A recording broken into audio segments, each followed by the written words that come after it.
Yang pertama, Pentakosta ketiga adalah pencurahan Roh Kudus yang dahsyat di zaman ini, melebihi yang terjadi di Azusa Street.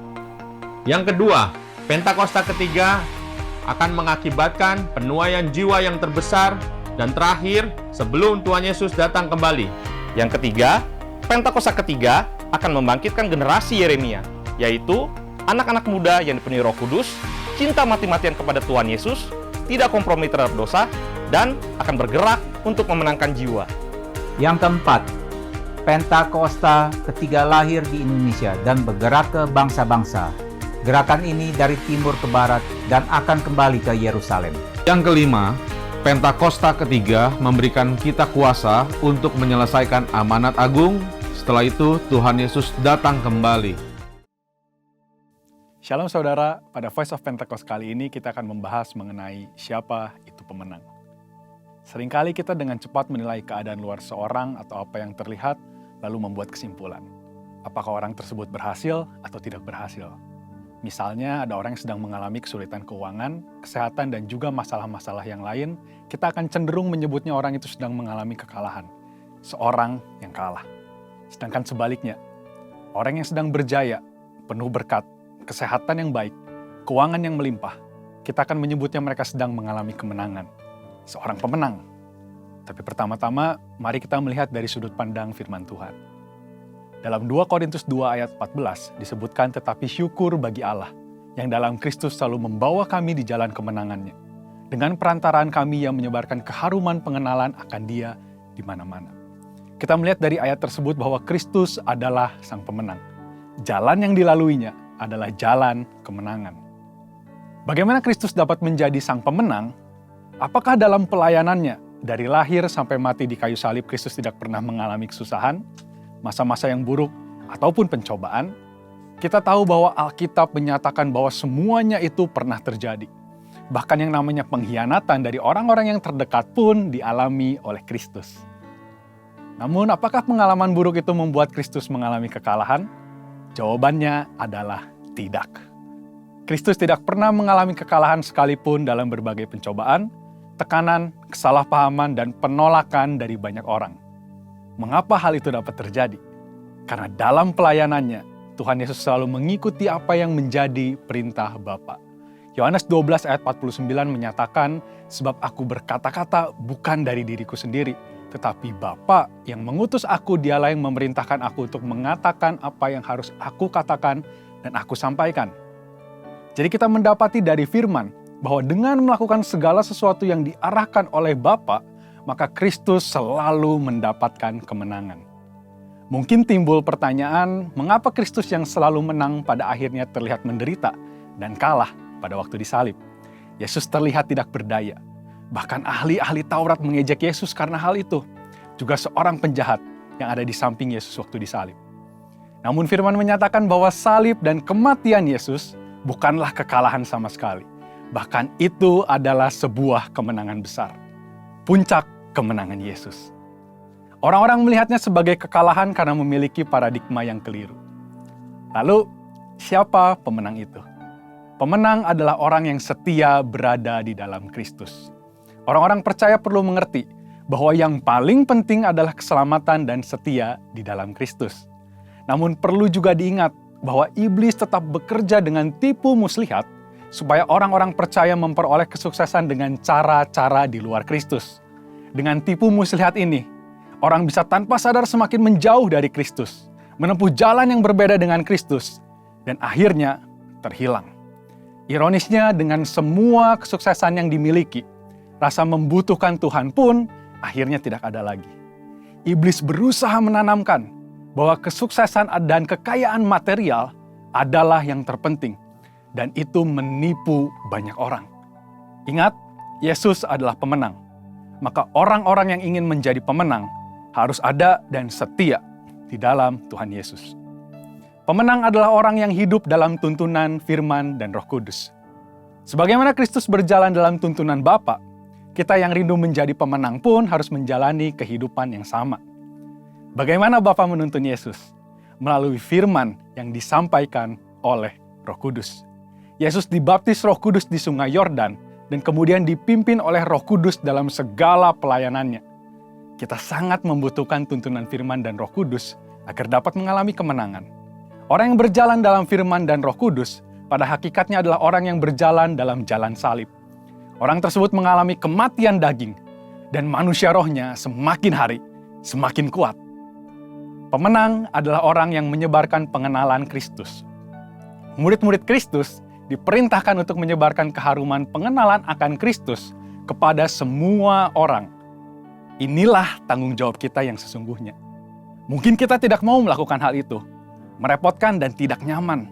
Namun kemenangan yang Tuhan berikan kepada kita begitu besar, dan itu tersedia juga bagi banyak orang. Paradigma kita harus berubah. Tuhan memberikan kemenangan agar kita menyampaikan hal itu kepada orang lain dan mereka mendapatkan kemenangan yang sama di dalam Tuhan Yesus. Bagaimana jika kita tidak melakukannya? Itu berarti kita belum hidup dalam kehendak Tuhan yang sempurna mengenai kemenangan. Kita seperti anak-anak yang hanya menginginkan berkat tanpa mau memikul tanggung jawab yang seharusnya. Dalam menjalani kehidupan kita mengalami banyak kesulitan. Tetapi orang yang hidup dalam Kristus pasti mendapatkan kemenangan. Tuhan mengizinkan kesulitan untuk membuat kita semakin dewasa, dan supaya kita bisa membawa pesan kemenangan itu kepada orang banyak. Karena itu, saudara, mari kita bangkit dan jadilah pemenang. Untuk penjelasan lebih lengkap dari tim teologi kami, silakan buka link yang ada di atas atau scan QR Code yang tersedia. Tuhan Yesus memberkati.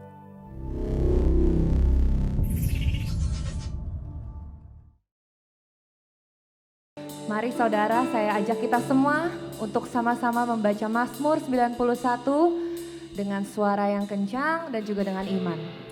Orang yang duduk dalam lindungan yang maha tinggi dan bermalam dalam naungan yang maha kuasa akan berkata kepada Tuhan, tempat perlindunganku dan kubu pertahananku, Allahku yang kupercayai. Sungguh Dialah yang akan melepaskan engkau dari jerat penangkap burung, dari penyakit sampar yang busuk. Dengan kepaknya ia akan menudungi engkau. Dia di bawah sayapnya engkau akan berlindung. Kesetiaannya ialah perisai dan pagar tembok. Engkau tak usah takut terhadap kedahsyatan malam, terhadap panah yang terbang di waktu siang, terhadap penyakit sampar yang berjalan di dalam gelap, terhadap penyakit menular yang mengamuk di waktu petang. Walau 1.000 orang rebah di sisimu dan 10.000 di sebelah kananmu, tetapi itu tidak akan menimpamu. Engkau hanya menontonnya dengan matamu sendiri dan melihat pembalasan terhadap orang-orang fasik. Sebab Tuhan ialah tempat perlindunganmu, yang maha tinggi telah kau buat tempat perteduhanmu. Malapetaka tidak akan menimpa kamu dan tulah tidak akan mendekat kepada kemahmu. Sebab malaikat-malaikatnya diperintahkannya kepadamu untuk menjaga engkau di segala jalanmu. Mereka akan menatang engkau di atas tangannya supaya kakimu jangan terantuk kepada batu. Singa dan ular tedung akan kau langkahi. Engkau akan menginjak anak singa dan ular naga. Sungguh hatinya melekat kepadaku, kata Tuhan, maka aku akan meluputkannya, aku akan membentenginya, sebab ia mengenal namaku. Bila ia berseru kepadaku, aku akan menjawab, aku akan menyertai dia dalam kesesakan, aku akan meluputkannya dan memuliakannya. Dengan panjang umur akan kukenyangkan dia dan akan kuperlihatkan kepadanya keselamatan daripadaku. Terima kasih Yesus. Mari kita beri kemuliaan buat Tuhan kita.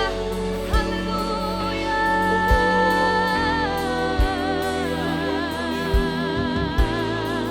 Kaulah sumber kasih itu Tuhan, sumber kekuatan, sumber penghiburan. Immanuel, kami andalkan Engkau, kami serahkan hidup ini dalam tangan-Mu. Kami bersyukur.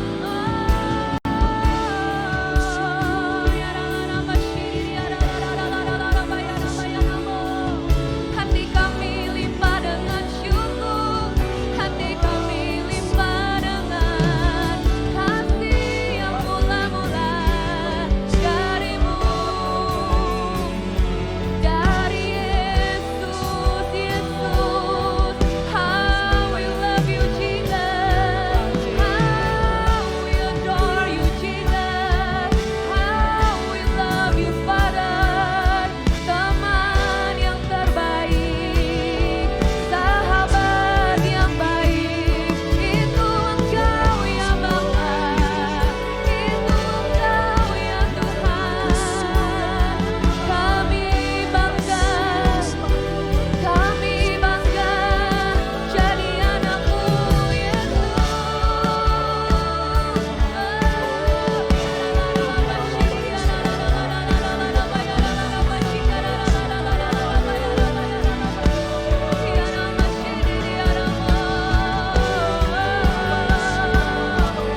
adore you Jesus, we adore you Lord. Haleluya, Yesus, kasih-Mu menutupi segala pelanggaran kami Tuhan. Kau rela memberikan nyawa-Mu bagi kami, sahabat-sahabat-Mu Yesus. Tak dapat kami lupakan saat-saat kami bertemu dengan Kau Yesus. Sungguh Kau mengasihi setiap kami Bapa. I can't forget. I still remember the day you found me, and I surrender.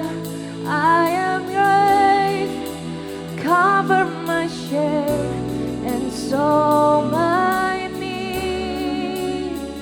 Oh, you gave me hope, hope and a future.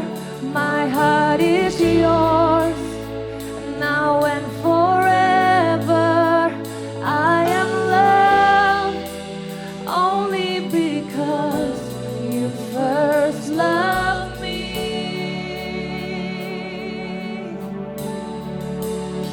Yes, I love you, Jesus, I love you. Yes, I love you because you first loved me.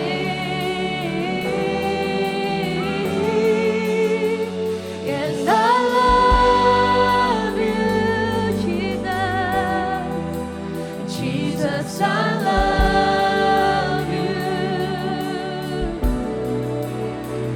Yes, I love you because you first loved me. Boleh kita kasih tepuk tangan buat Tuhan Yesus.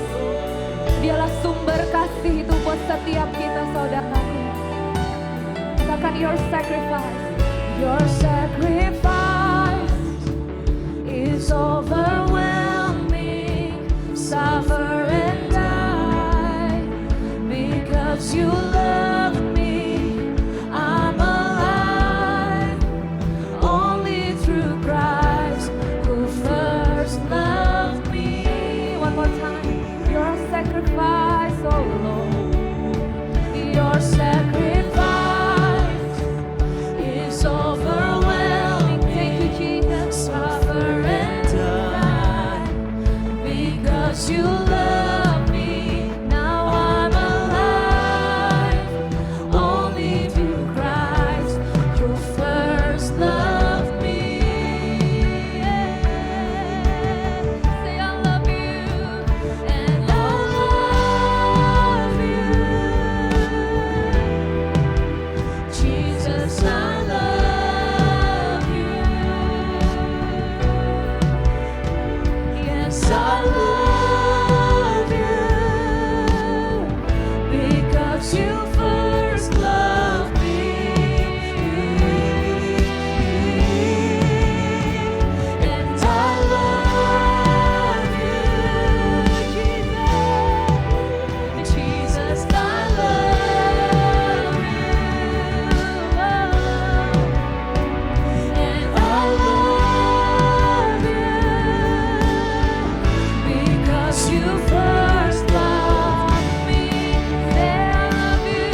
Jesus, I love you.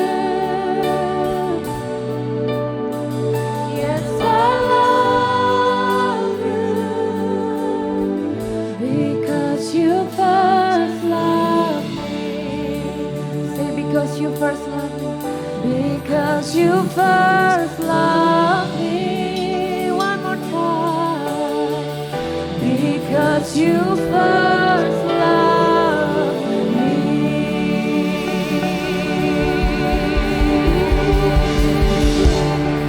How great is your love, Lord.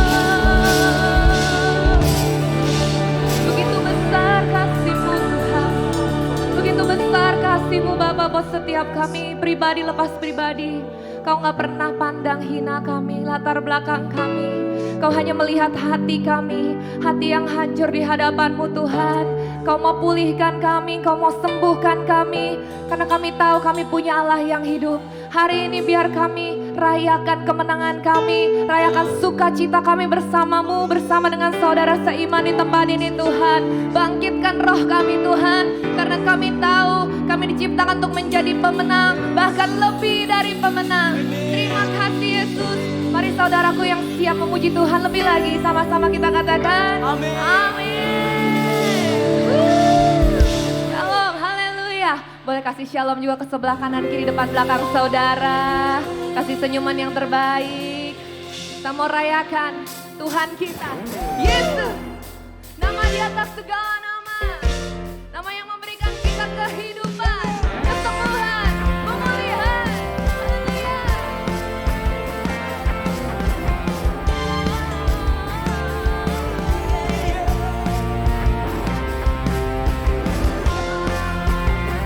Kami bangga punya Allah seperti Engkau Tuhan.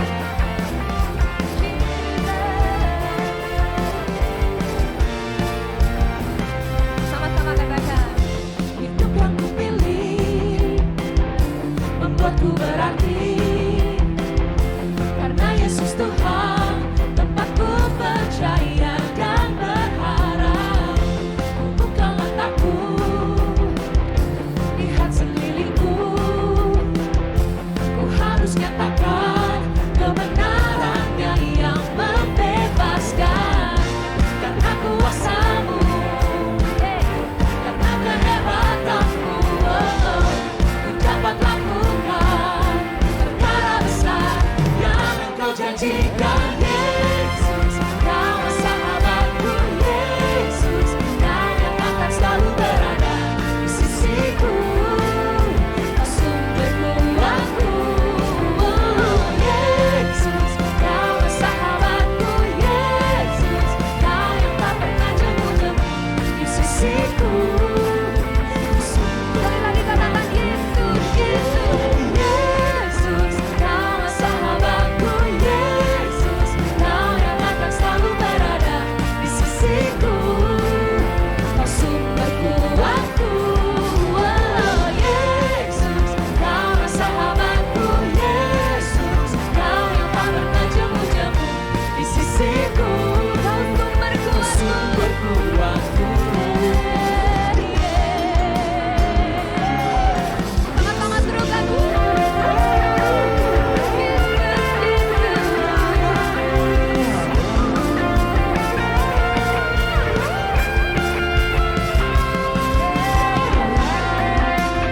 Kau sumber kekuatan kami, sumber hikmat kami.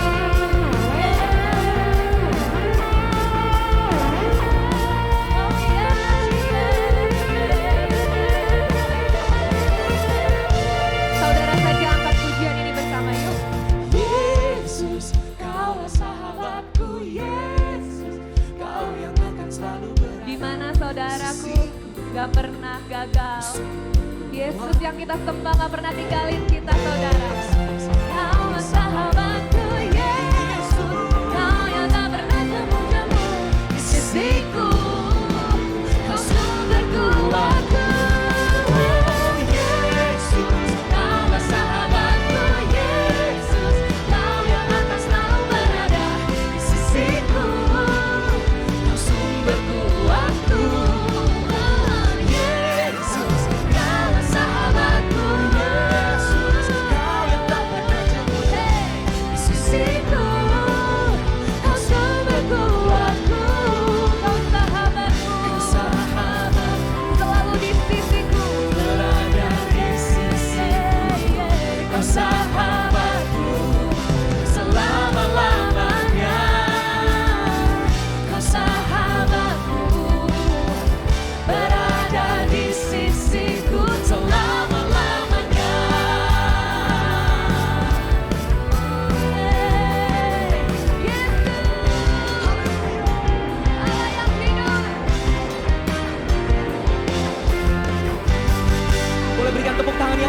Tuhan Yesus.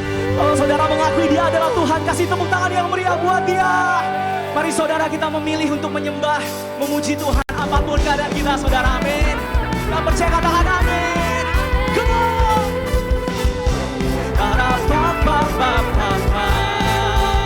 Mari bersama-sama nyanyikan melodi ini. Kami minta sukacita Tuhan. Oh, mari katakan, Kau Tuhan yang mulia, turun ke dunia, tebus segala dosa. Amin. Kau beri keselamatan, Kau beri kesempatan, kasih-Mu mengubahkan. Angkat tangan kita. Aku akui semua dosaku, maka Kau adalah setia dan adil. Kau kan mengampuni dan sucikan, oh, dari segala yang jahat. Yang percaya boleh angkat tangan bersama-sama kita berkata, tak mau ku hidup bagi dunia ini lagi.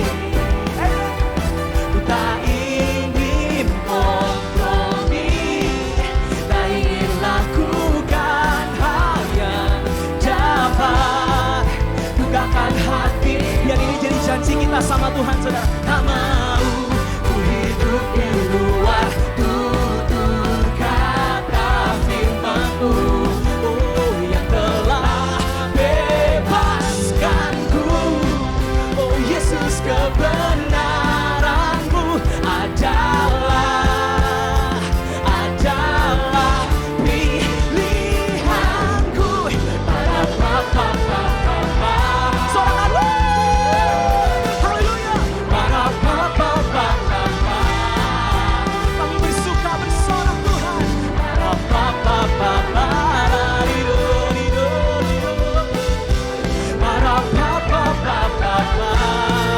Lagi ya saudara, dari awal serukan.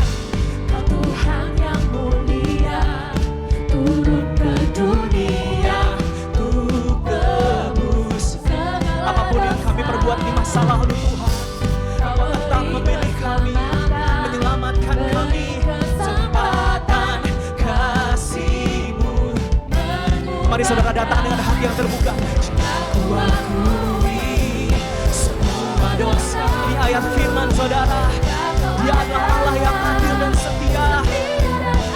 Oh, Kau kan mengampuni dan sucikan kami dari segala yang jahat. Yang sudah diampuni, dengan yakin sama-sama katakan, aman ku hidup bagi dunia ini lagi. Oh, tak ingin kompromi, tak ingin lakukan hal yang dapat dukakan hati-Mu. Tak mau ku hidup di luar tutur kata firman-Mu yang telah bebaskanku. Yesus, kebenaran-Mu adalah ada. Sama-sama angkat tangan kita, tepuk tangan sama-sama. Oh, haleluya. House of blessing memilih Engkau Tuhan, to worship You and to praise You forever and ever in my life, because You are worthy. Yeah. Haleluya. Saudara mau sama-sama katakan, ku hidup bagi dunia ini lagi. Ku tak ingin kompromi. Nyanyikan dengan segenap hati saudara. Tak ingin lakukan hal yang dapat dukakan hati-Mu. Tak mau ku hidup di luar tutur kata firman-Mu, yang telah bebaskanku. Yesus, kebenaran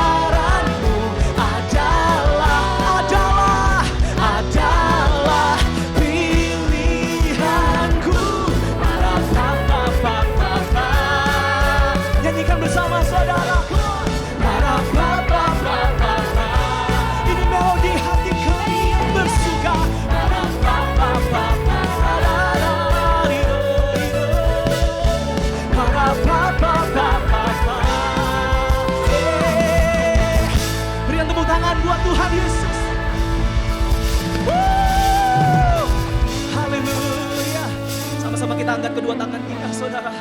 Terus kita menyembah Tuhan. Oh, kami tak mau Tuhan. Oh, kami tak mau hidup di luar Engkau. We don't want to live outside your grace, outside your mercy. Karena Engkaulah tempat teraman dalam hidup kami. Kau tempat yang pertama bagi kami, Tuhan. Oh, we love you because you first love us, because you first serve us. Oh, hallelujah. Mari sama-sama kita angkat hati kita, saudara. Kita buka suara kita di hadapan Tuhan. Mari terus menyembah Dia. Oh, hallelujah. We worship you, Jesus. Banyak yang Kau berbuat, banyak yang Kau lakukan dalam hidupku, Tuhan. That's why we are so grateful. Kami bersyukur, Tuhan.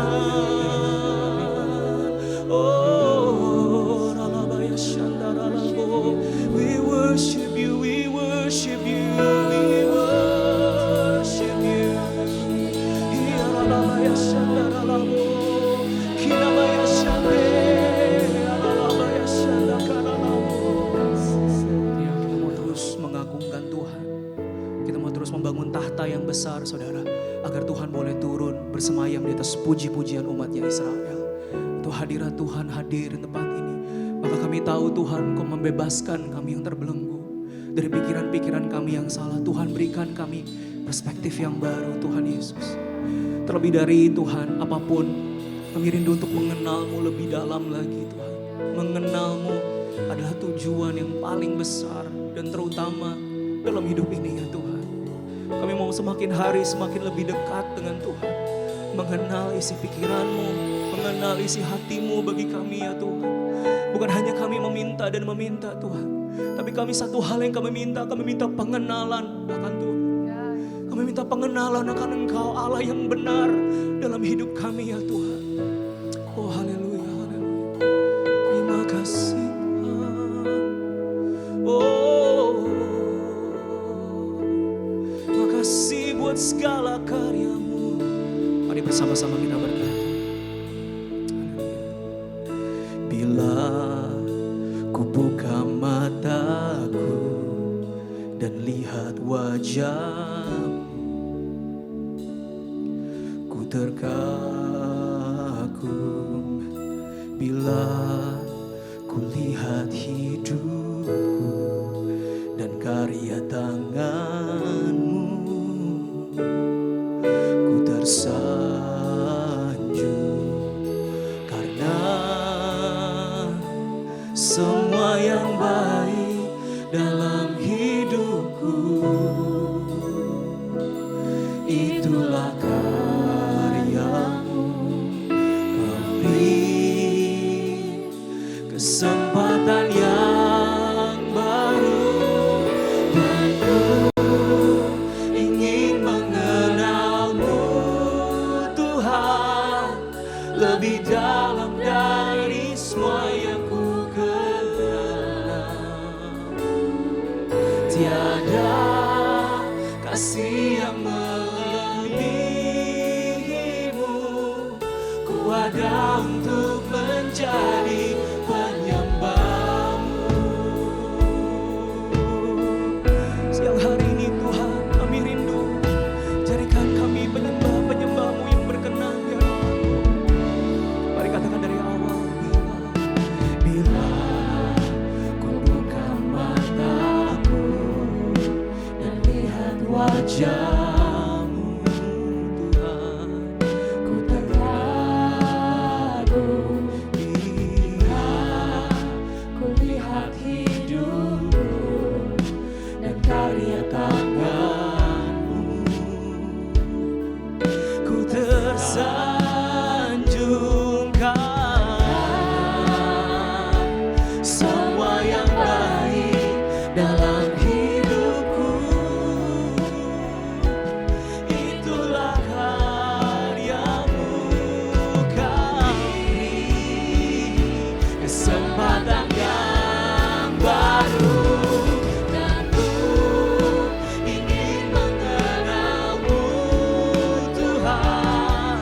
lebih dalam dari semua yang ku kenal. Oh, tiada kasih yang melebihimu. Ku ada untuk menjadi penyembahmu, dan ku ingin mengenalmu, Yesus, lebih dalam dari semuanya, semua yang baik, lebih dari segala kasih yang melebihi. Ku ada. Mari sama-sama kita bangkit berdiri, saudara, penyembah Tuhan, katakan dan ku ingin mengenalmu lebih sungguh, lebih dalam dari semua yang ku kenal. Tiada kasih yang melebihimu. Ku ada untuk menjadi penyembahmu.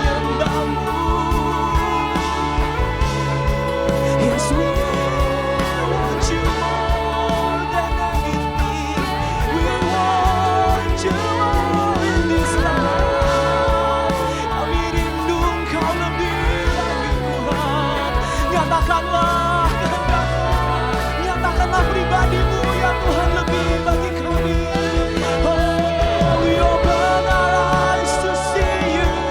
We open our heart to feel you and to worship you, Lord. Ya Rabba, ya Shalom.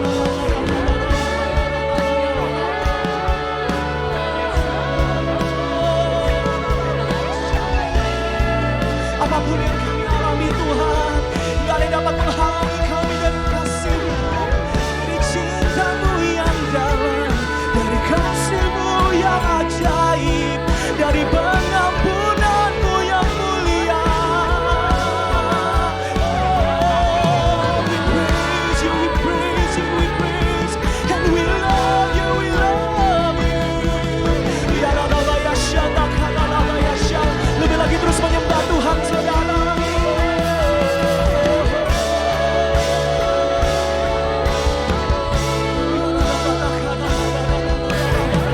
Let the love of Jesus reign.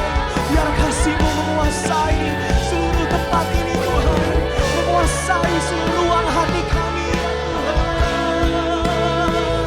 Ya Rabba, ya Shalom.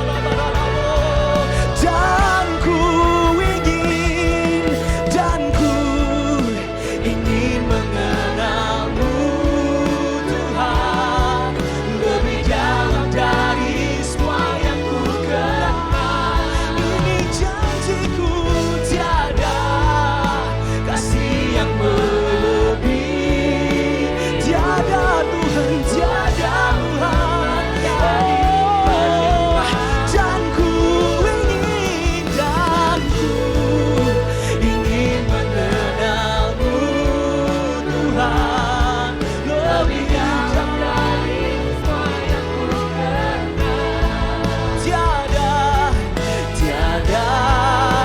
kasih yang melebihimu. Ku ada untuk menjadi penyembahmu, dan ku ingin mengenalmu, Tuhan, lebih dalam dari semua yang ku penuhi dengan kerinduan, dengan keinginan. Tiada lebih dari emas, perak, dan permata, lebih dari keinginan kami, Mari lebih lagi, saudara, katakan ini janji kita. Dan ku ingin mengenalmu, Tuhan, lebih dalam dari semua yang ku kenal. Tiada kasih yang melebihimu. Ku ada untuk menjadi penyembahmu, lebih dari segala. Ya Tuhan, ku ingin Kau Tuhan, emas perak dan lebih dari segalanya Tuhan. Oh haleluya, ini janji kami. Ku ingin lebih dekat, bersekutu denganmu. Jadikan ku hamba setia kepada. Mari sambil angkat tangan kita saudara, dengan kejujuran, dengan kerinduan katakan, lebih dari segalanya, ku ingin Kau Tuhan. Tiada yang dapat emas, perak dan permata, tiada artinya. Ku ingin lebih, ku ingin lebih, lebih dari semua, bersekutu denganmu.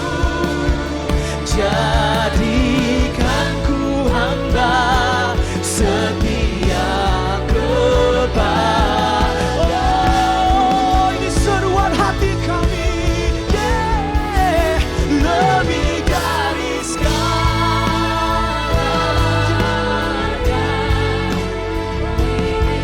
Kau Tuhan. Biar dia menjadi yang pertama saudara. Dan permata, tiada artinya. Dan ku ingin lebih dekat, bersekutu denganmu Tuhan. Jadikan ku hamba. Mari bolehkah sama-sama kita menyembah Tuhan lebih lagi saudara. Oh, lebih dari segalanya, lebih dari segalanya. Kami mendeklarasikan kerinduan kami Tuhan. Oh, haleluya. Sebab yang Kau ingin adalah hati yang rindu Tuhan. Bukan sekedar korban bakaran Tuhan, tetapi hati kami kepadamu Yesus.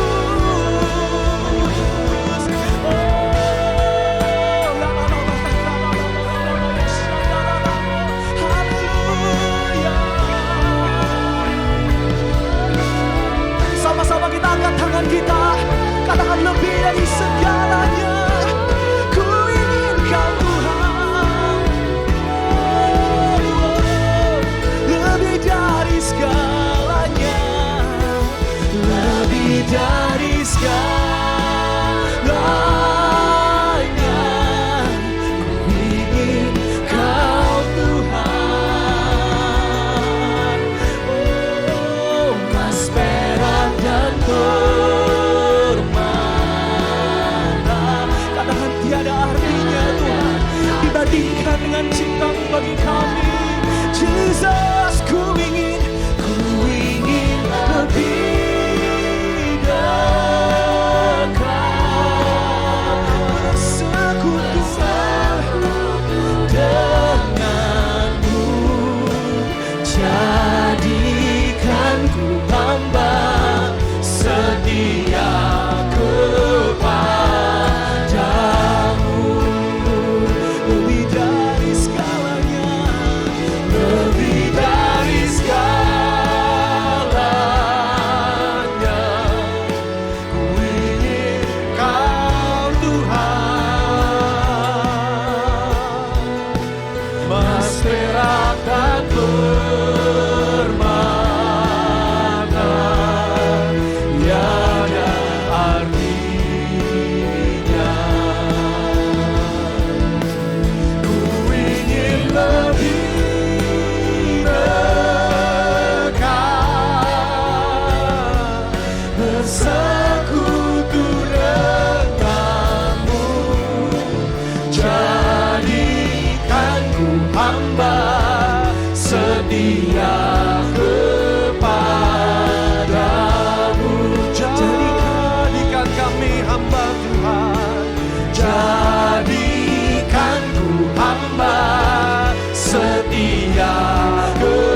Haleluya, haleluya, haleluya.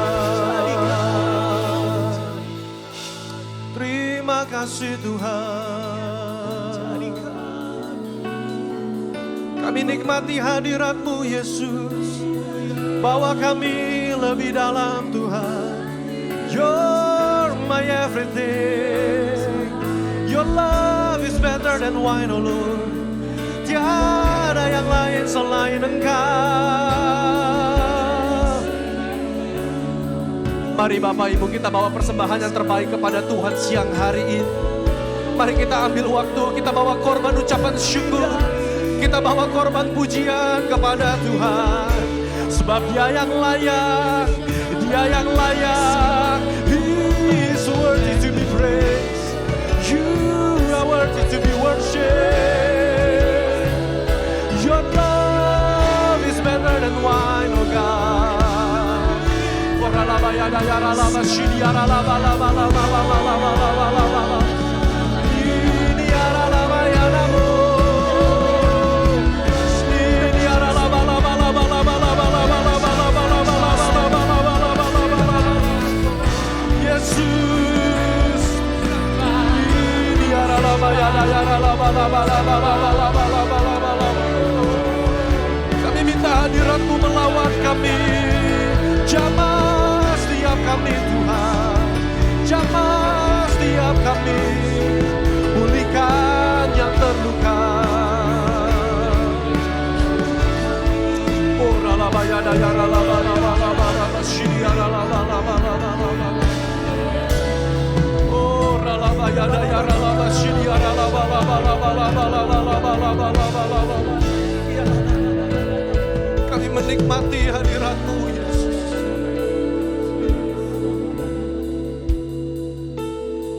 Kami menikmati hadirat-Mu.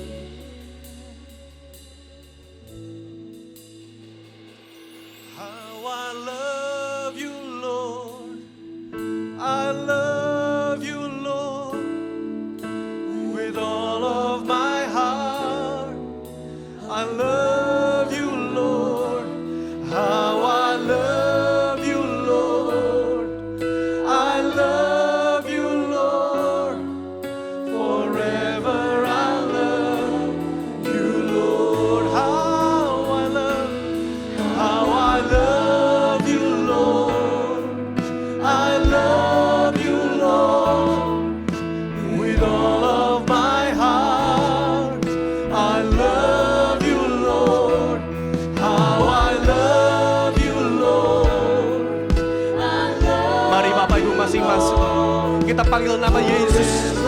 Yesus, kami mengasihi-Mu Tuhan. Jesus,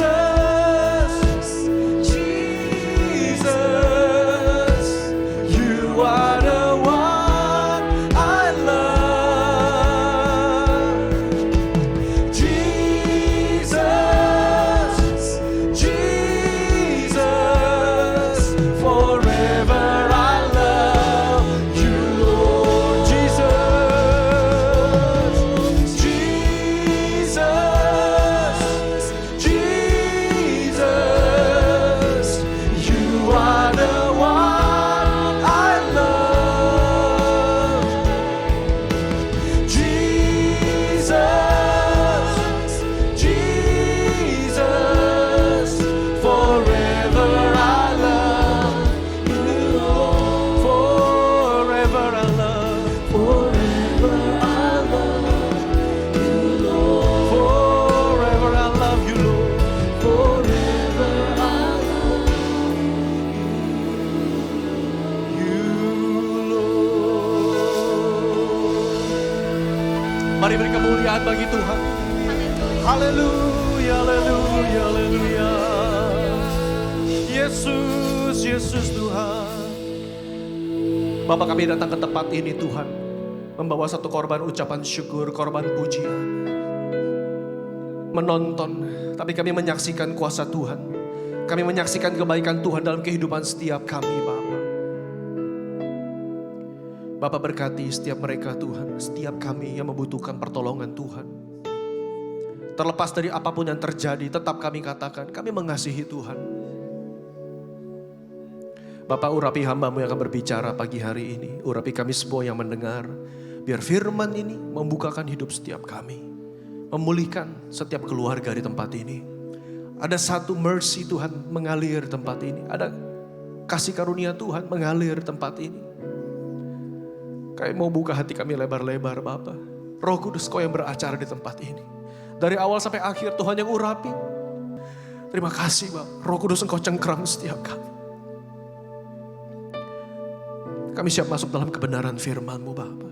Dalam nama Yesus kami berdoa dan mengucap syukur. Mari Bapak Ibu sama-sama kita katakan amin. Haleluya. Silakan duduk Bapak Ibu sekalian.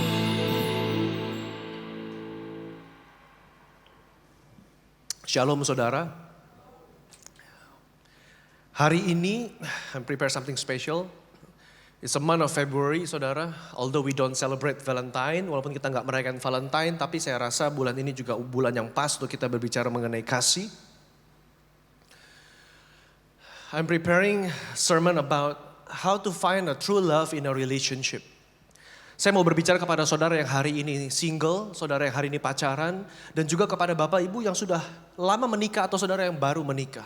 Firman ini bagi saudara dan saya kita semua. Saya berikan judul Finding True Love in a Relationship, Soulmates or Soulmates. Saudara ya, walaupun bahasa mirip-mirip, it's a soulmate or a soulmate. Saudara. Biasa dalam mencari pasangan hidup, berbicara mengenai pasangan hidup, rata-rata ada dua pandangan di luar sana Bapak Ibu. Yang pertama itu percaya bahwa setiap kita Tuhan ciptakan satu belahan jiwa yang unik bagi saudara. Hanya satu di dunia ini. Dan tugas saudara menemukan yang satu itu. Ya, itu pandangan yang pertama. Hanya satu yang Tuhan siapkan bagi pasangan saudara. Kita nggak tahu yang mana. Itu tugas Bapak Ibu. Saya waktu kita mungkin saudara masih single dulu yang sebelum menikah, yang sudah menikah, yang sekarang masih single, itu tugas saudara menemukan yang satu itu. Kalau saudara berarti miss yang satu, berarti saudara miss belahan jiwa saudara. Jangan-jangan yang dulu nembak saudara yang pertama SMA itu belahan jiwa saudara, tapi saudara tolak. Wah, saudara. Itu yang pertama, pandangan pertama. Ya, satu belahan jiwa untuk satu orang. Pandangan yang kedua berarti sebaliknya. Tuhan ciptakan ada beberapa potensi pasangan hidup bagi saudara dan saya.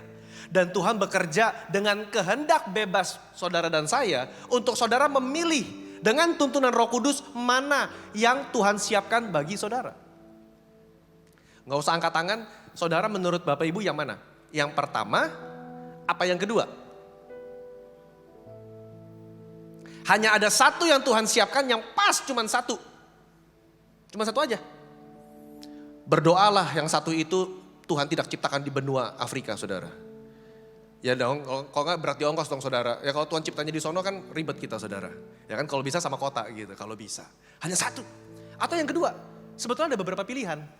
Dan Tuhan mengizinkan lewat kehendak bebas saudara untuk saudara pilih. Orang yang gak kenal Tuhan mungkin pilihnya gak pakai cara Tuhan. Orang yang kenal Tuhan pilihnya pakai tuntunan Tuhan. Dan Tuhan serahkan sama saudara, mau yang mana? Saudara yang mana? Satu apa dua? Saya prefer yang kedua. Kenapa? Karena yang pertama itu sebetulnya lahir dari pemahaman Plato, bukan dari pemahaman Alkitab, saudara. Ya, Plato 2000 tahun yang lalu memberikan sebuah stipulasi begini, bahwa manusia itu adalah ras yang sempurna, is a perfect creature, perfect being. Lalu Tuhan belah jiwanya, bukan Tuhan, dewa-dewa Yunani belah jiwanya menjadi dua. Split his soul into two. Sehingga manusia itu akhirnya harus mencari belahan jiwanya. Ya kan ada kata-kata belahan jiwanya kan. Karena dewa-dewa membelah jiwanya menjadi dua. Dan manusia harus mencari bagiannya. Agar menjadi utuh. Agar menjadi penuh. Merasa aku sudah ketemu belahan jiwaku. Kalau nggak ketemu, ya sudah. Seumur hidup dia merasa nggak komplit. Karena menurut pemahaman Plato, tiap orang itu sudah di split jiwanya menjadi dua. Makanya kalau saudara nggak ketemu yang satu itu, aduh kayaknya hidup ini nggak sempurna, nggak pas, nggak bahagia katanya. Ini kurang tepat.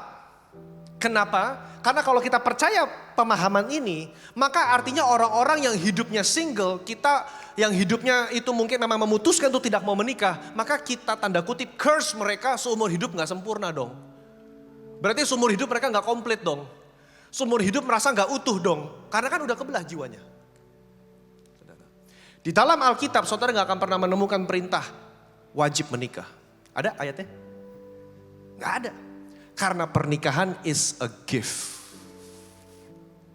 In Christianity we believe that marriage is a gift. Pernikahan adalah sebuah karunia. Saudara, sebuah karunia.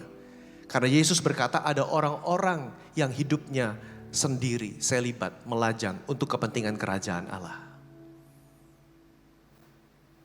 Artinya Tuhan memberikan karunia untuk orang-orang yang single. Ada yang Tuhan siapkan full untuk kerajaan Allah. Ada orang-orang yang Tuhan siapkan untuk menerima karunia menikah. Makanya Alkitab berkata berbahagialah mereka yang menemukan pasangan hidup dari Tuhan. Karena kau mendapatkan berkat. Saudara, ya. Nah, jadi saya mau bicara yang kedua ntar. Yang bukan soulmate tapi yang soulmate. Saudara ya. Coba next dulu. Apa sih menurut orang-orang pandangan yang kalau saudara yang sudah menikah, saudara coba ingat-ingat dulu saudara. Bagaimana saudara bisa yakin bahwa he or she is the one for you? Mungkin cinta pada pandangan pertama. Ya mungkin. Wah Pak, saya kalau ketemu dia pada pandangan pertama, saya udah tahu langsung dalam hati saya. She or she is the one for me. Wih mantap saudara. Ya kan. Saya ngelihat keluar dari HOB, set matanya ketemu sama mata saya Pak. Di luar HOB depan Pak, itulah dari Tuhan untuk saya. Saya tahu langsung. Mungkin seperti itu. Atau saudara punya perasaan di mabuk cinta, saudara ya, aduh Pak ini kalau gak ketemu dia Pak deg-degser Pak. Gitu, ya panas dingin kalau udah gak ketemu 2 hari itu kayaknya aduh gimana. Saya yakin ini pasti dari Tuhan buat saya. Karena saya punya perasaan itu, saya gak punya perasaan itu sama yang lain. Cuma sama dia saya punya perasaan seperti itu. Ya kan, ya saudara mungkin punya alasan macam-macam. Ya kan, merasa dialah satu-satunya, ada chemistry-nya saudara ya. Saya kalau sama dia tuh ngeklik banget begitu, ada chemistry-nya kira-kira seperti itu. But let me tell you, kalau saudara menikah hanya dengan alasan seperti ini saja, your marriage will not last. Pernikahan saudara tidak akan bertahan lama. Kenapa? Karena kalau kita menikah hanya berdasarkan emosi, hanya berdasarkan perasaan, maka perasaan itu akan hilang saudara. Ya. Yeah. Waktu saya siapkan firman ini, saya ngobrol sama istri saya, Janet. Dia bilang begini, Han, kayaknya kamu udah beda sejak dulu kau pacaran sama kita nikah sekarang. Oh ya? Saya tanya, bedanya apa? Iya dulu kayaknya waktu pacaran lebih greget gitu kayaknya. Kayaknya lebih gimana gitu, lebih romantis dia bilang. Oh jadi saya sekarang kurang romantis ya? Iya begitulah kira-kira dia bilang begitu. Saya mikir-mikir, ya benar juga ya.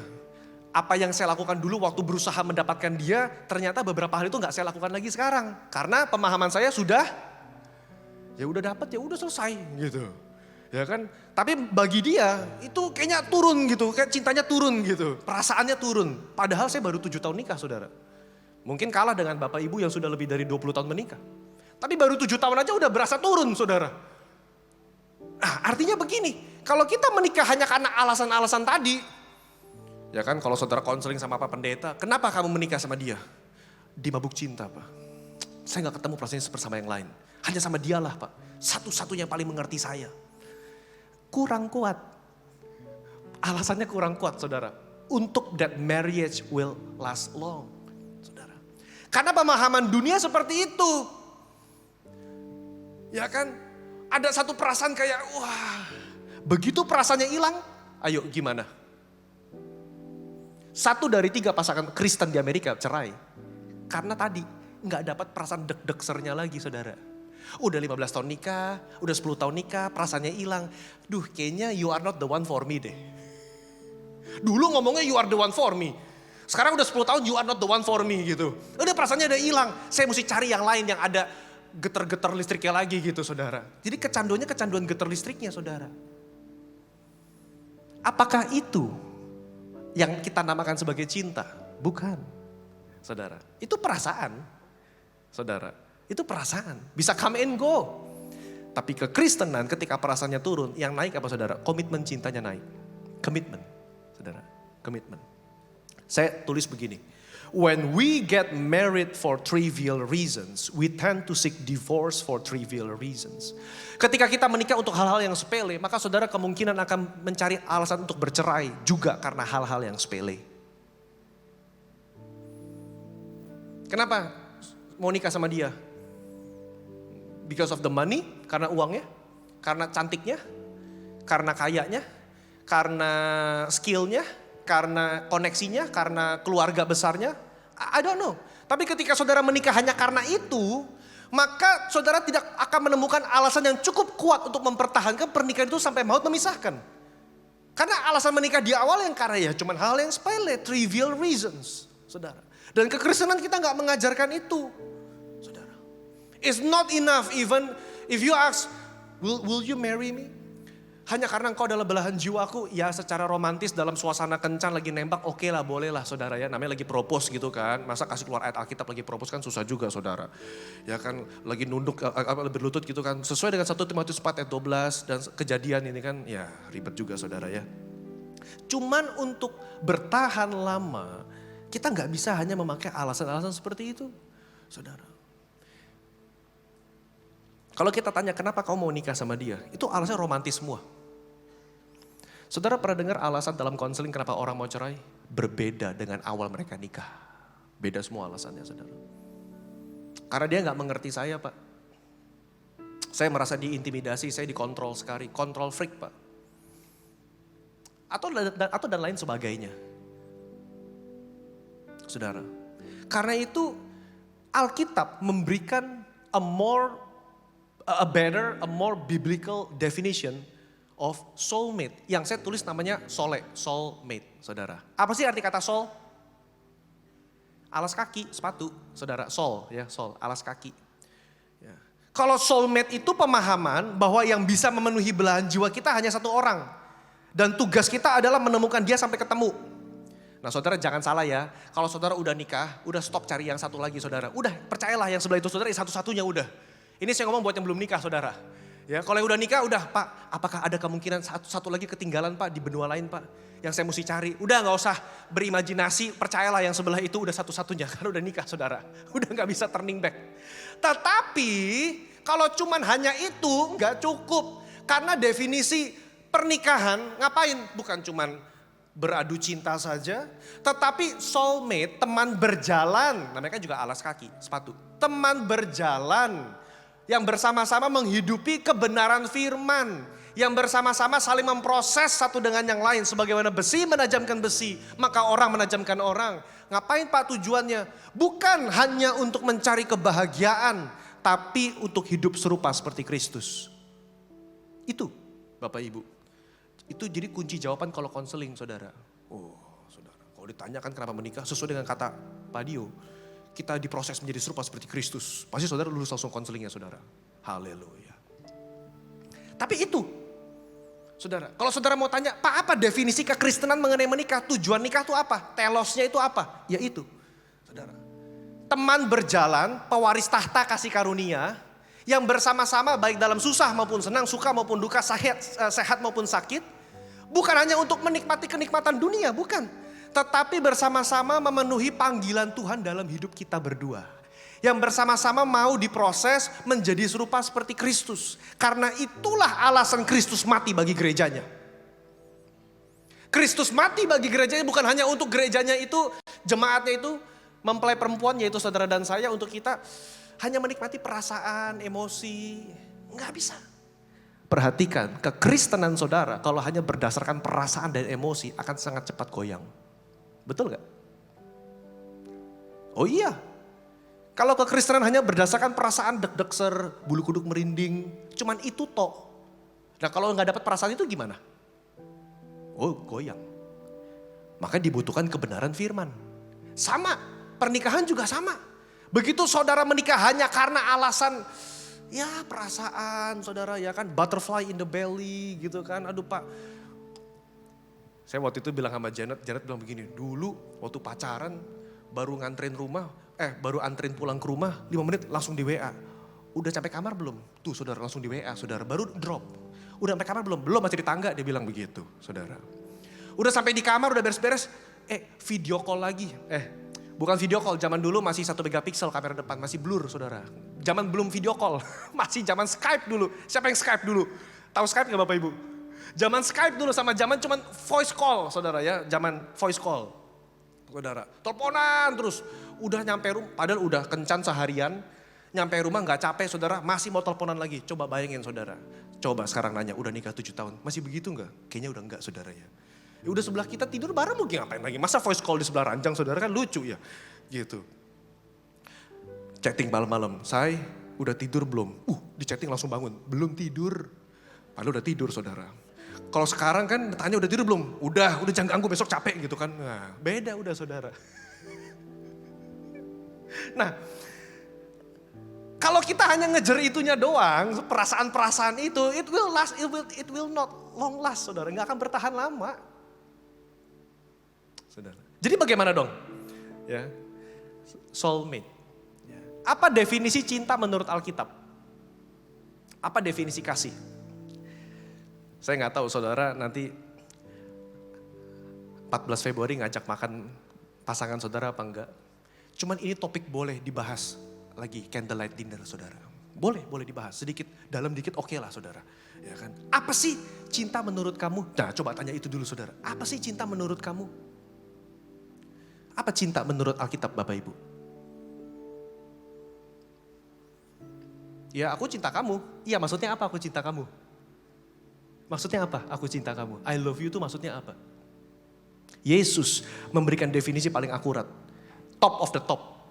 Dalam Yohanes 15 ayat 13 Yesus bilang begini. There is no greater love than this. Tidak ada kasih yang lebih besar daripada ini. Selain seseorang memberikan nyawanya untuk sahabat-sahabatnya. Ini menggambarkan cinta Yesus kepada jemaatnya. Sehingga dia memberikan nyawanya bagi gerejanya. Amin Bapak Ibu. Tapi tolong taruh ayat ini dalam konteks hubungan pria dan wanita. Fondasi pernikahan yang paling kuat adalah sacrificial love. Kasih yang berkorban. Berdasarkan perkataan Yesus. Tidak ada kasih yang lebih besar daripada seseorang memberikan nyawanya untuk sahabat-sahabatnya. Ganti kata sahabat, pakai nama pasangan saudara. There is no greater love than a husband who is willing to lay down his life for his wife. Itu cinta yang berkorban. Begitu kita ngerti, oh cinta itu berkorban. Maka tuntutan penghakiman dalam hubungan itu pelan-pelan turun. Karena kalau tuntutan dan penghakiman tidak sejalan dengan namanya berkorban. Karena orang yang mau berkorban, dia jarang mau menghakimi. Karena dalam penghakiman bukan berpengorbanan. Yang ada adalah demand, nuntut, saudara.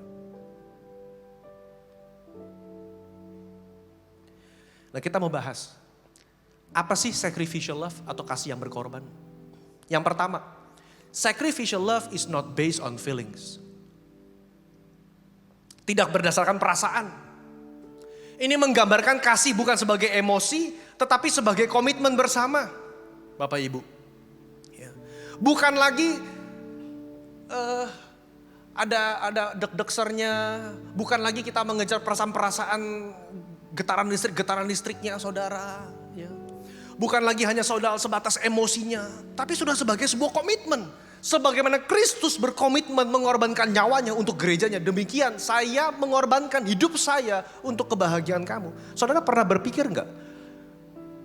Membahagiakan pasangan itu adalah perintah Tuhan. Pernah berpikir enggak? Bahwa membahagiakan pasanganmu adalah perintah Tuhan. Ya. Ini yang udah nikah. Yang pacaran belum. Itu adalah perintah Tuhan. Karena Yesus berkata begini, apa perintah utama dalam kitab Taurat? Cuma 2. Kasihilah Tuhan Allahmu, dan kedua kasihilah. Nah sesamamu siapa? Bukan hanya teman ketua RT. Bukan hanya teman arisan. Sesamamu itu siapa? Teman pewaris tahta kasih karunia yang engkau mengucapkan janji nikah. Itu mengasihi sesama. Saudara, dalam konteks pernikahan. Kasih ini bukan berdasarkan apakah dia layak dikasihi atau tidak. Karena kalau berdasarkan apa yang dia perbuat, kecantikannya, kegantengannya, karena uangnya, karena skillnya, karena atau apapun yang saudara bisa dapatkan in return, maka itu bukan kasih. Tapi Alkitab mengajarkan kita mengasihi karena Yesus telah terlebih dahulu mengasihi kita. Ada ayatnya Bapak Ibu tadi. 1 Yohanes 4 ayat 19 tolong ditampilkan. Kita mengasihi karena Allah lebih dahulu mengasihi kita. Kita mengasihi karena Allah lebih dahulu mengasihi kita. Tadi kalau nggak salah sudah dinyanyikan saudara, ada lagunya. And I love you because you first love me. Coba Janet, bantuin Janet. And I love you, Jesus, I love you. As I love you, because you first love me.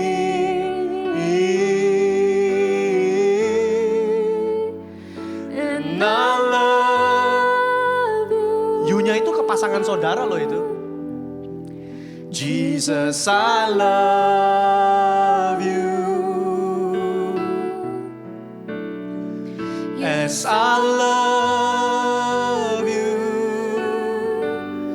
because you first love me. Coba taruh saudara konteks. Memang lagunya ngomong Yesus, I love you Jesus. Cuman coba taruh konteks dalam pernikahan.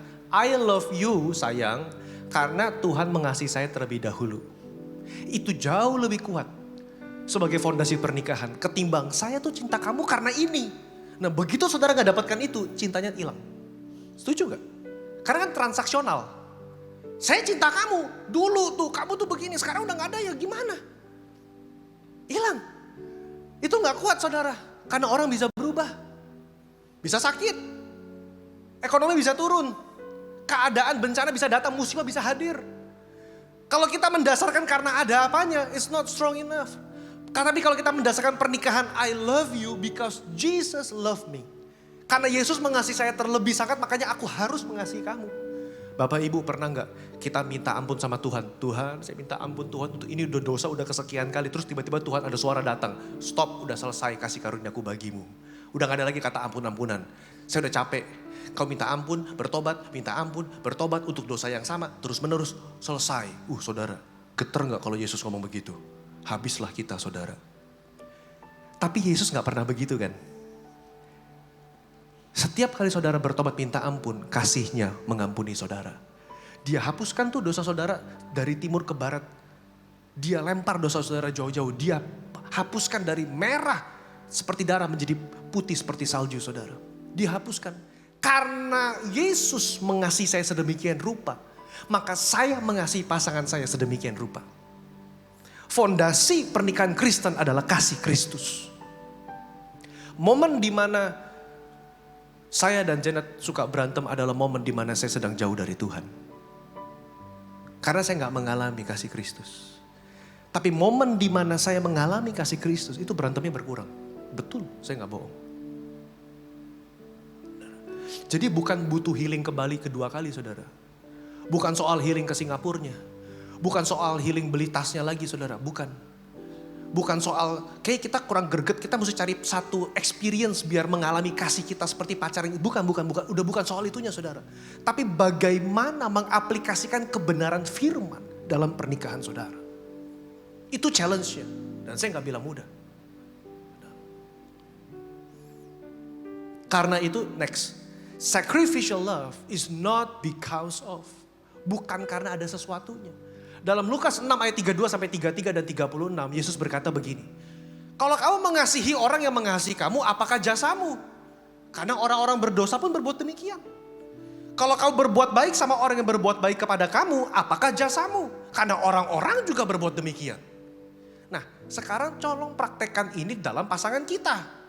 Kalau kamu mengasihi istri yang hanya mengasihi, yang juga mengasihi kamu, apakah jasamu? Orang-orang berdosa pun berbuat demikian. Kalau kamu berbuat baik sama suami kamu yang juga suaminya berbuat baik sama kamu, apakah jasamu? Orang-orang berdosa pun berbuat demikian. Saya tulis ini kenapa? Karena saudara, seringkali berantem-berantemnya kita itu kecil-kecil. Jadi besar. Yang kecil-kecil jadi besar. Kebetulan mungkin saudara akuntan, saudara simpan buku catatan kesalahan suami. 10 tahun yang lalu, 5 tahun yang lalu. Nih ngulang lagi nih, kamu ngulang lagi nih. Nih udah saya udah ngomong nih, diulang terus nih.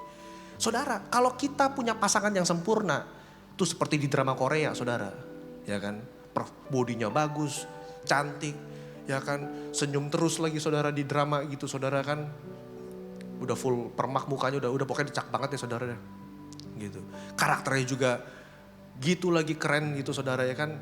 Ya mungkin kita gak butuh Roh Kudus ya untuk bisa mengasihi orang yang sesempurna itu. Tapi Tuhan juga berkata, kalau pasanganmu mengasihimu dan kau mengasihi dia kembali, apakah jasamu?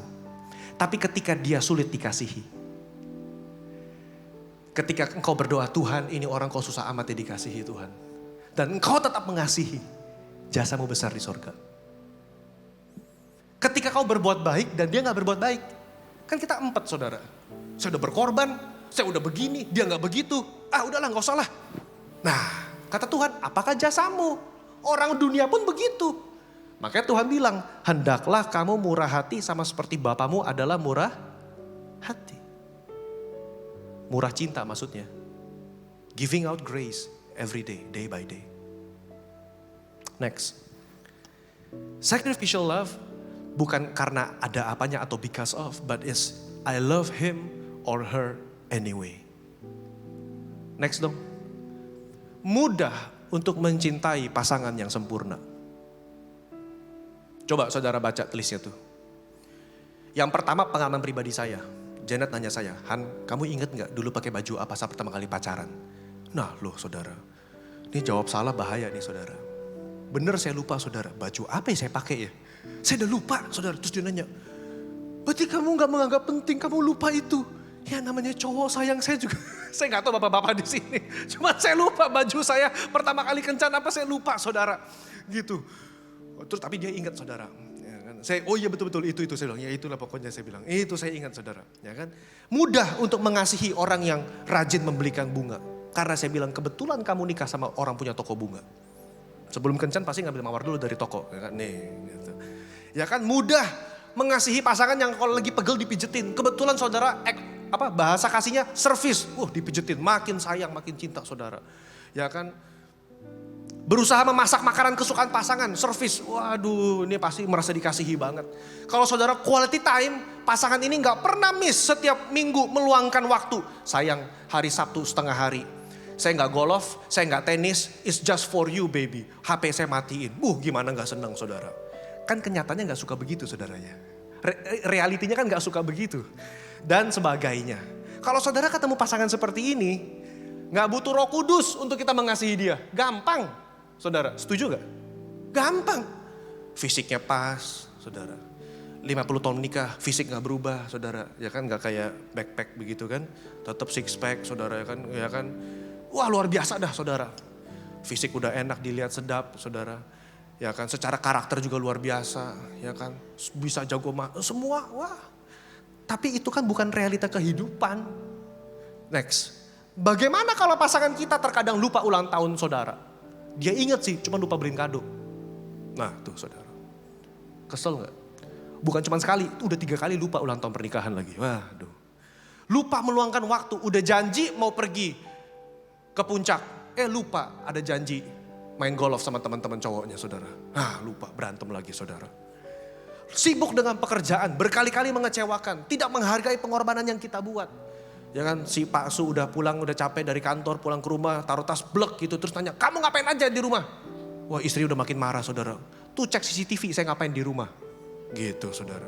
Bersihin rumah, jagain anak, antar pulang anak les, ya kan siapin makanan kamu, ngurus semua. Saya ribet. Mulai berantem.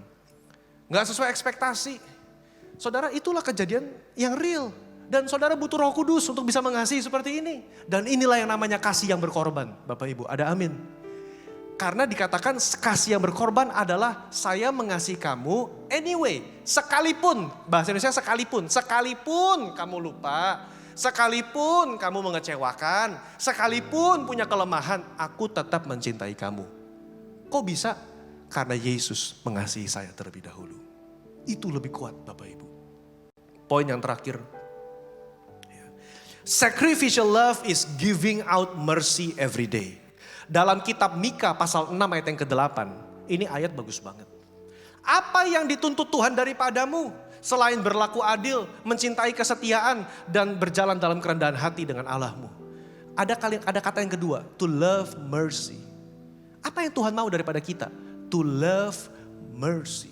Untuk mencintai belas kasihan. Ini penting banget. Dalam pernikahan tanpa belas kasihan, maka tidak akan langgeng. Iya. Kenapa? Karena lawan kata belas kasihan adalah condemnation, penghakiman demi penghakiman. Begitu saudara udah mulai menghakimi, dan tidak mau membuka pintu pengampunan, tidak mau membuka pintu belas kasihan, maka itu pernikahan akan hambar rasanya. Kata mercy, coba next, itu dipakai kata hesed. Dalam bahasa perjanjian lama kitab Ibrani, hesed itu kata yang paling indah. Karena mengandung arti loving kindness. Tuh saudara, loving aja gak cukup.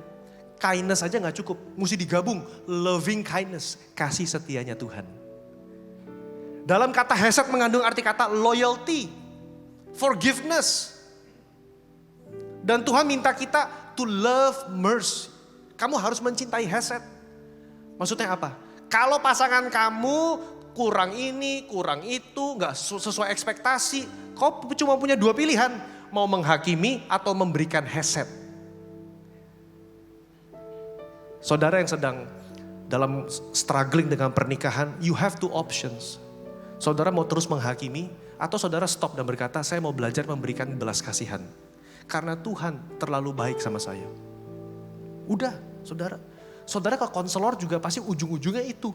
You have to face the reality. Dia gak bisa berubah, saudara mungkin juga susah berubah. Terus mau ngapain? Belas kasihan. Karena kitab Yakobus berkata, ini ayat bagus banget. Yakobus 2 ayat 13 berkata, tetapi belas kasihan akan menang atas penghakiman. Mercy triumphs over judgment. Mercy triumphs over judgment. Jadi hari ini kalau saudara memberikan penghakiman, mari kita stop dan kita renungkan. Saudara bisa kok menghakimi, bisa kok simpan catatan kesalahan, bisa. Tapi saudara harus memutuskan bahwa belas kasihan menang atas penghakiman. Amin Bapak Ibu. Saya tutup khotbah saya dengan sebuah cerita. Ada seorang suami yang membelikan istrinya hadiah ulang tahun sebuah mobil. Yang dikumpulkan dari usaha kerja kerasnya bertahun-tahun. Dikasih mobil saudara. Pasti sesuatu lah karena nilainya besar. Ini bukan mobil-mobilan saudara, mobil beneran. Mobil beneran. Lalu baru disetirin sama istrinya, baru 150 km, 200 km kecelakaan. Bumper sama tulang kena depan. Tuh kalau saudara suka mobil tuh sakitnya tuh di sini saudara. Bukan cuma bumper saudara, kena tulang. Waduh. Baru dibeliin saudara, baru 200 kilo saudara. Cicilan belum lunas saudara. Untung ada asuransi. Jadi istrinya karena kecelakaan buka glove box, mau ambil nomor telepon asuransi saudara ya. Pas dibuka glove box ada satu surat keluar. Suratnya isinya begini. Dear my wife, berarti dari suaminya dong saudara. Dear my wife, one day if you need this insurance card, you have to know that I love you, not the car. Saya terjemahkan. Istriku, kalau satu saat kau butuh asuransi ini, ketahuilah yang aku cintai kamu, bukan mobilnya. Ini maksudnya ibu-ibu ngomongnya gini nih, oh gitu dong. Tapi bagi saya cerita itu menggambarkan belas kasihan menang atas penghakiman. Dalam konteks seperti itu coba saudara punya dua pilihan. Ya saudara bisa marah-marah terus, bisa menghakimi terus, bisa. Bener kok dia kecelakaan ya mungkin nanti jadi debat. Bukan salah saya ya. Tapi pada akhirnya belas kasihan menang atas penghakiman. Yuk hari ini bagi Bapak Ibu yang menikah, bagi yang sedang merencanakan pernikahan, pikirkan baik-baik fondasi pernikahan saudara.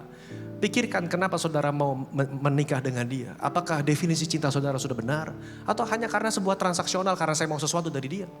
Itu gak akan bertahan lama. Kalau saudara mau bertahan lama, kasih Kristus lah yang menjadi fondasi pernikahan kita. Amin. Mari kita bangkit berdiri Bapak Ibu. Tuhan nama berdoa bagi setiap pasangan di tempat ini. Biar belas kasihan Tuhan melimpah dalam pernikahan kami. Karena kasih menutupi banyak pelanggaran. Tuhan ampuni kami. Mungkin seringkali kami judgmental Tuhan. Suka menghakimi. Kami lupa bahwa Tuhan juga banyak mengampuni kami. Ajar kami Roh Kudus untuk boleh memberikan belas kasihan kepada pasangan kami. Hamba berdoa untuk mereka yang mencari pasangan hidup. Tuhan berikan yang terbaik. Pertemukan mereka dengan pasangan yang daripada Tuhan. Biar kami juga boleh dengar-dengaran dengan suara Tuhan. Ajar kami Bapa. Tuhan, hamba berdoa bagi mereka yang single parents. Berikan kekuatan untuk mereka juga boleh mengasihi anak-anak mereka. Sebagaimana Kristus telah mengasihi kami. Karena Engkaulah kebahagiaan dan bahagian kami Tuhan. Terima kasih Bapa. Hamba berdoa untuk setiap kami pagi hari ini. Ada berkat rohani yang Tuhan siapkan. Terima kasih Bapa. Hamba-Mu selesai menyampaikan firman. Biarlah Roh Kudus materaikan firman ini. Agar kami boleh mempraktekkan. Sekalipun susah. Tapi kami mau belajar mengasihi dengan bantuan Roh Kudus. Terima kasih. Dalam nama Yesus kami berdoa. Sama-sama katakan amin.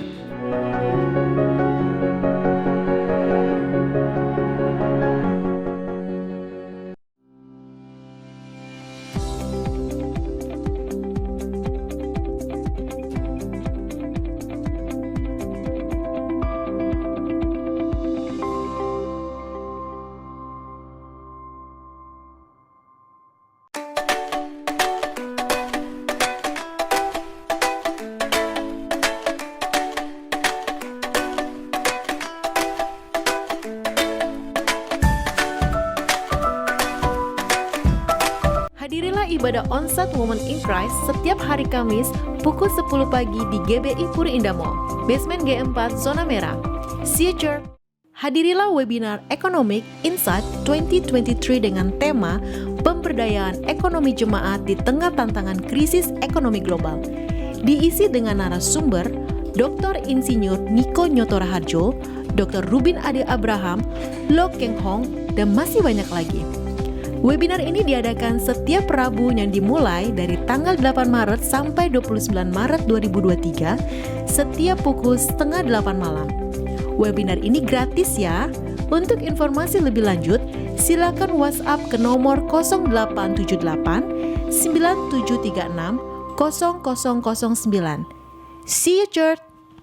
Mari kita bangkit berdiri, Bapak Ibu Saudara sekalian dimanapun berada. Kita akan mengakhiri ibadah yang luar biasa ini bersama dengan berkatnya Tuhan. Kita angkat kedua tangan kita buka hati kita, dan mari kita fokus kepada kebaikan-kebaikan yang telah Tuhan, yang sedang dan akan Tuhan kerjakan dalam hidupmu. Ya Rabasyata Karalaba.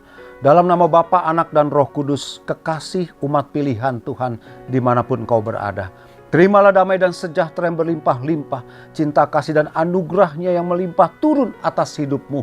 Engkau tidak khawatir, tidak takut dan bimbang, karena Tuhan ada bersama dengan engkau.